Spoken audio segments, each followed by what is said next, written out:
schools, and welcome to minute 71 of Do You Want to Party? The Movies by Minute podcast for the 1985 groundbreaking horror classic, The Return of the Living Dead.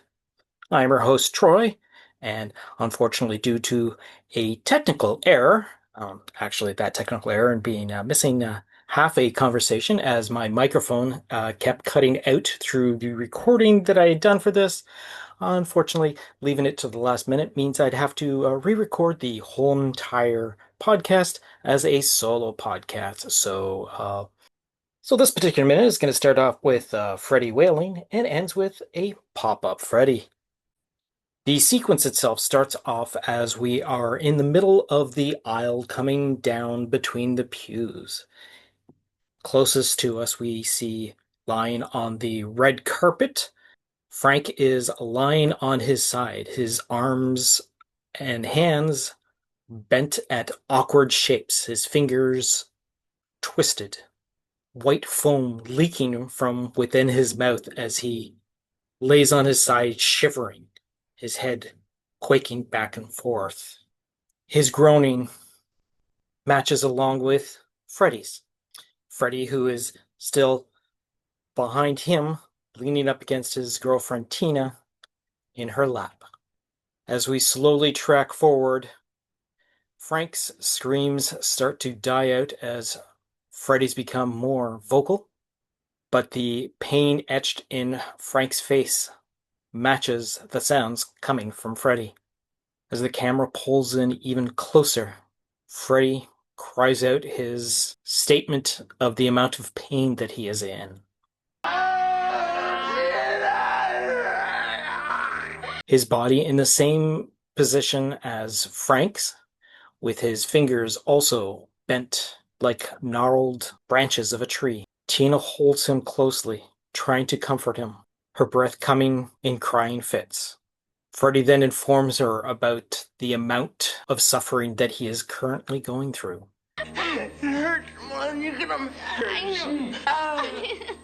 Trying to sound comforting, Tina lets him know how much she understands, staring off into the unfocused distance, his head trembling slightly.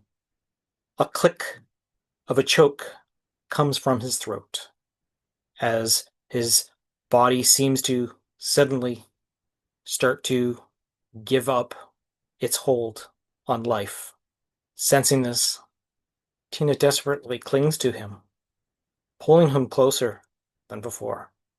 She cries out his name, shaking him slightly as Freddy's eyes roll up into the back of his head and his purplish pink eyelids close. His jaw drops open even more, a slight gurgling coming out of his mouth, while Tina realizes that the end has just come for her boyfriend. Betty.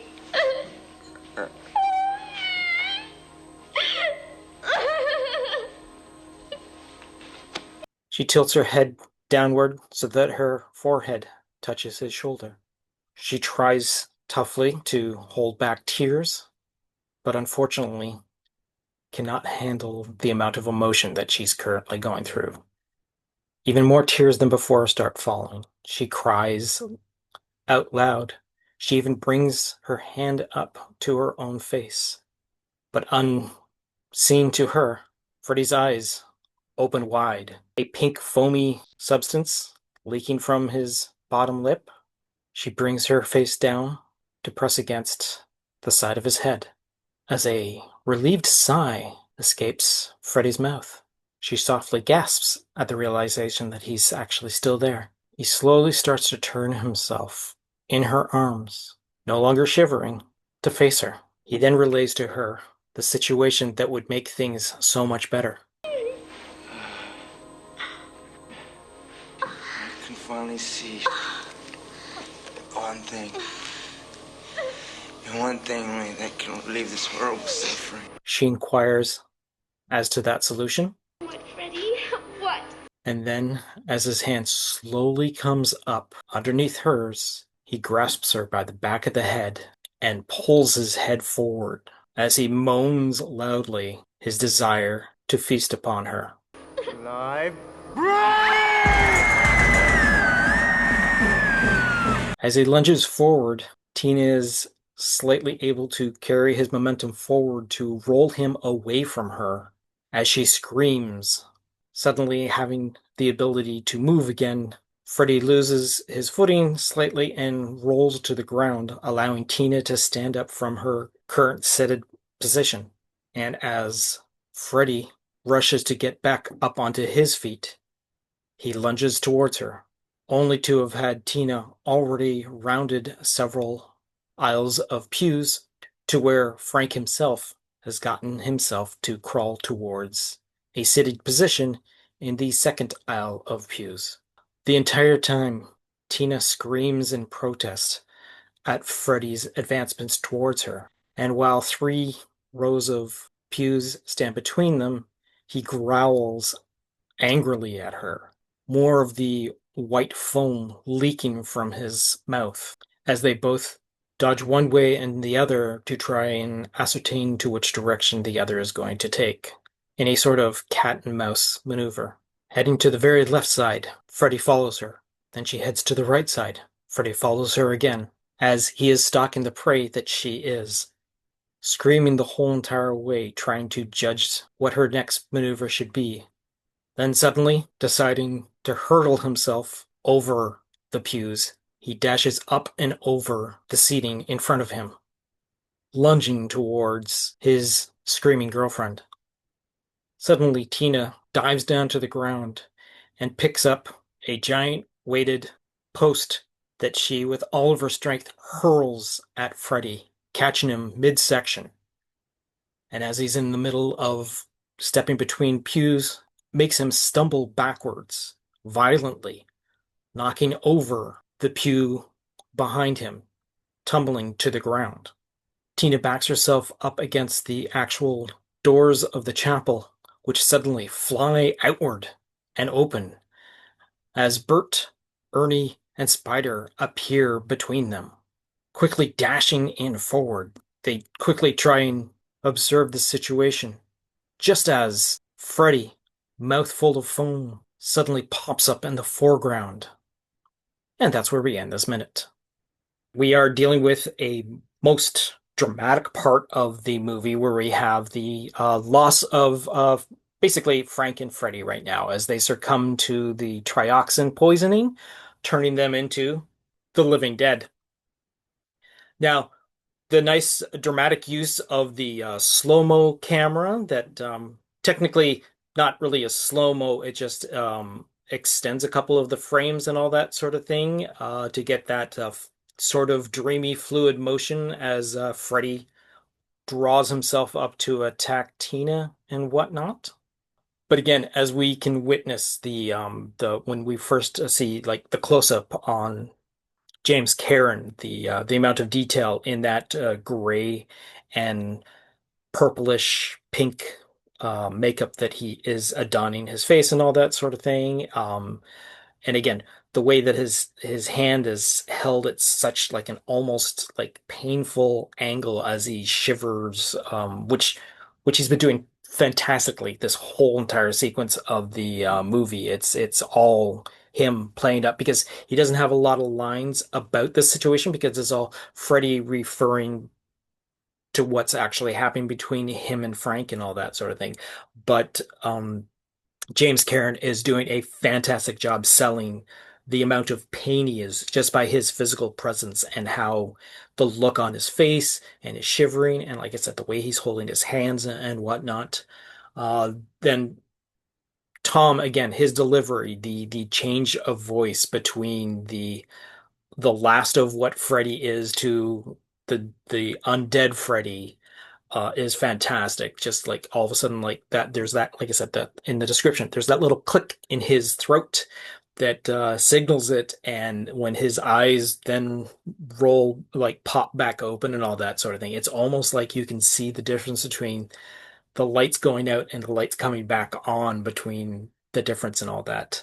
Uh, Poor Beverly is just, again, nothing but weeping and crying for the last like I guess, 7 minutes of the film that she is in and all that sort of thing is really going through it.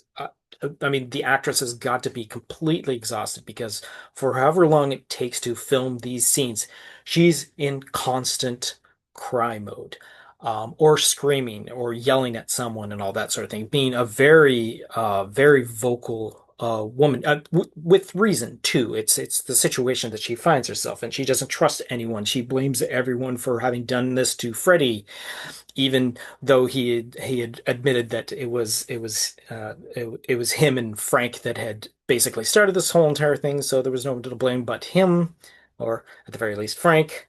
She just knows that she's completely just lost her boyfriend, and the first thing that happens is that he attacks her. He wants to eat her brains, and the the back and forth, the cat and mouse little dodge back and forth is kind of cool because we see it in POV from her point of view. We don't see Tina from Freddy's point of view, which is kind of neat, but we do see Tom Matthews staring right at the camera, jumping back and forth as the camera actually tracks back and forth to mimic Tina's movements and all that sort of thing. And then a cool stunt. We have the tumble over the pews as the giant pole gets thrown at Freddy and all that sort of thing. The guy basically head over tea kettle. His like ass is up in the air at the end of that cut before we turn the shot on to look at Tina leaning up against the frame of the entrance door and all that sort of thing. So again, nothing much happens, but a lot of exciting stuff does happen in this brief little, I mean, every part of this movie is broken up into minute-long sequences, but this particular minute has probably, like I said, one of the most dramatic, probably one of the scariest things to happen too, and it's all portrayed beautifully by the acting that is played out in this scene, which again, for what it is, for early in the careers of all of these young actors, we are getting like seasoned acting from everyone, which is an impressive thing to see, especially in a movie from 1985 that is supposed to be like a schlock horror film. Of course, it's a tribute to the George A. Romero series of the Night of the Living Dead series and all that sort of thing. But again, this movie has no right being as well put together and as well acted as it is. It's just a testament to everything working out perfectly for everyone. I mean, obviously, everything doesn't work out perfectly for everyone and all that sort of thing in the making and whatnot of it, but just the events that come together to coalesce for this movie to be what it is just a remarkable thing. Over on the commentary track with again director and writer Dan O'Bannon and the production designer William Stout. Dan O'Bannon continues his talking about putting the actors together in a particular scene like this and just letting them go. He starts off by concluding or continuing on to say that there's only so much that a director can do to tell or to show an actor what to do. But at one point, he's just got to let the actors go ahead and act. And when it's good, it's such a delight. He adds that some directors not liking actors, but how he actually loves actors. William Stout actually backs up that idea of enjoying actors. William Stout then backs up what Dan O'Bannon has just said, as he adds about having recently read the script. However, what he is about to say is cut off as Dan O'Bannon points out the sequence where Freddy actually turns, and they both excitedly and both of them enjoy talking about how well Tom Matthews is doing at this particular sequence with the change from one version of Freddy to the other, including how his eyes roll and his facial features change. Dan then finishes off by saying he never told him to do it that way. He continues to point out that Tom Matthews isn't an method actor, but an internal actor. Then William Stout points out the foam coming out of his mouth. William Stout then goes on to talk about his earlier point about reading the script earlier and how he had thought the original version of the script was quite humorous and insightful. According to the script, which again is a story and screenplay by Dan O'Bannon, and this is the revision from October of 1983, we are dealing with, and it is based on a story and screenplay by John Russo, Rudy Rickey, and Russell Steiner. Interior, chapel, night, rain. Tina is still crying to comfort Freddy, but Freddy is now beyond comforting. He's just a rigid fetus, his teeth barred in a horrid rictus. Out of both his and Frank's mouth come an oozing growling that is unnerving to hear. Frank begins to foam at the mouth and roll around on the floor like a dog with hydrophobia. Tina watches this with horror. Freddy turns around slowly to look at her. Freddy, Tina, it hurts more than anything you can imagine. And all of a sudden, I can see that one thing, and only one thing can relieve this horrible suffering. Tina. What, Freddy? What? Freddy. Live brains! And he grabs for her. Tina screams and knocks Freddy away. Now all three of them start screaming. Tina runs to the chapel door and tries to open them, but they are locked. Freddy comes after her. He scarcely looks like Freddy anymore, snarling, wide-eyed. They do a little dance around the pews, deadly hide and seek, screaming the whole time. The key begins to rattle in the other side of the lock. Freddy gets an opening, reaches out swiftly, and grabs Tina by the hair, pulls her towards him, mouth open to bite. Tina pushes over the pew, knocking him down. She runs to another part of the room. He grabs her blouse. Rip! The door bursts open. In a rush, Ernie, Bert, and Meat with their weapons. Ernie carrying the nitric acid. And that's where we catch up with the actual movie itself. Now, again, for those that are just tuning in, whenever the script mentions the name of Meat, we are actually referring to Spider, as you can probably tell from the sequence and all that sort of thing. And if I ever mentioned the name of Dee Dee, we were actually talking about Trash.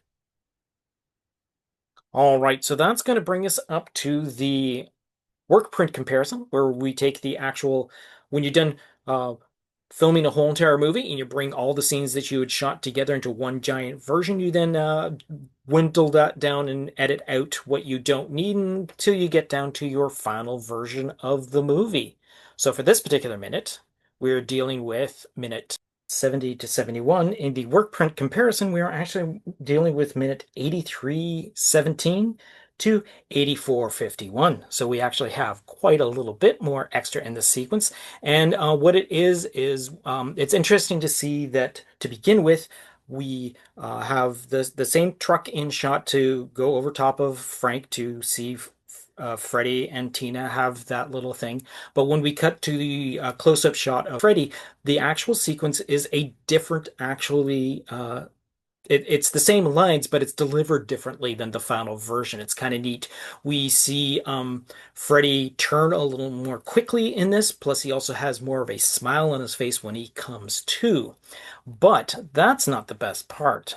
The best part about it is once, obviously, it's not shot in slow motion, so we see the actual full Tom Matthews grabbing her Beverly by the hair and like pulling her away and all that sort of thing.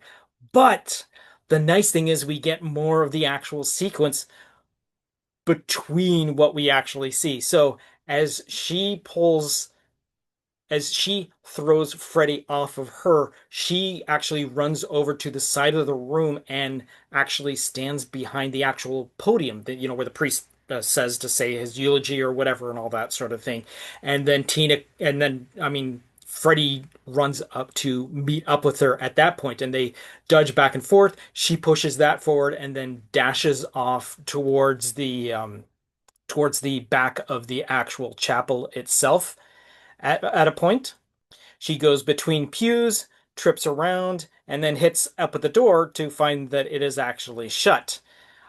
She then slides out of the way just as Freddy then launches himself at the door as well. And she cuts down and back around between the pews. And that's where Frank starts to go after her as well. That's how when we suddenly turn to Frank in the final version, he's in the middle of the pews. Well, that's because he was actually going after Tina as well.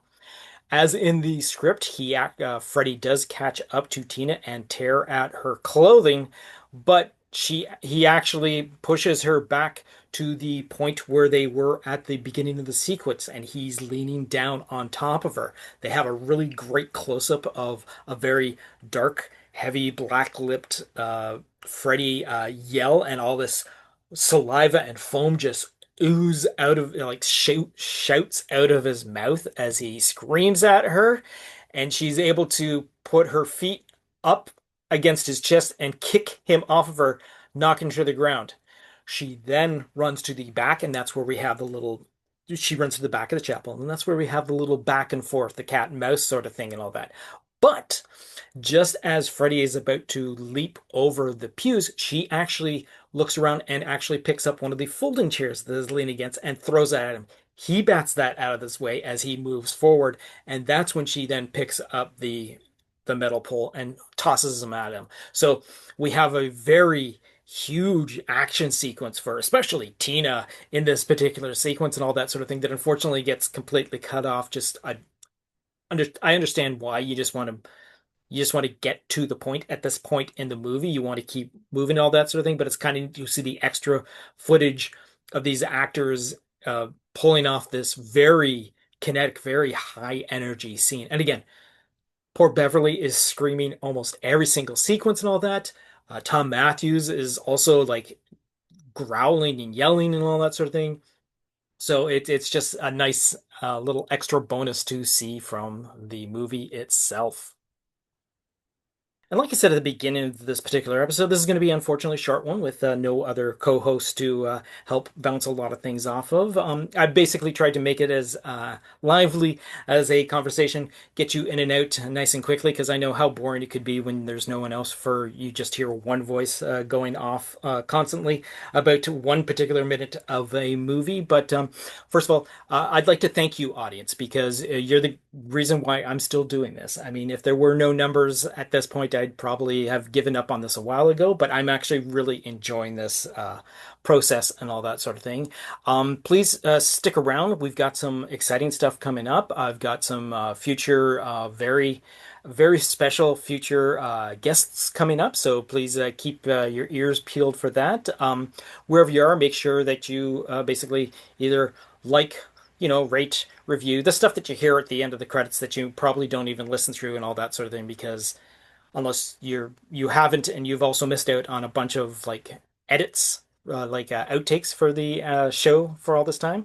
And again, check out this list of upcoming dates for our different actors that are appearing in different conventions over the next couple of months and all that sort of thing, because these people are fantastic to meet in person and all that sort of thing.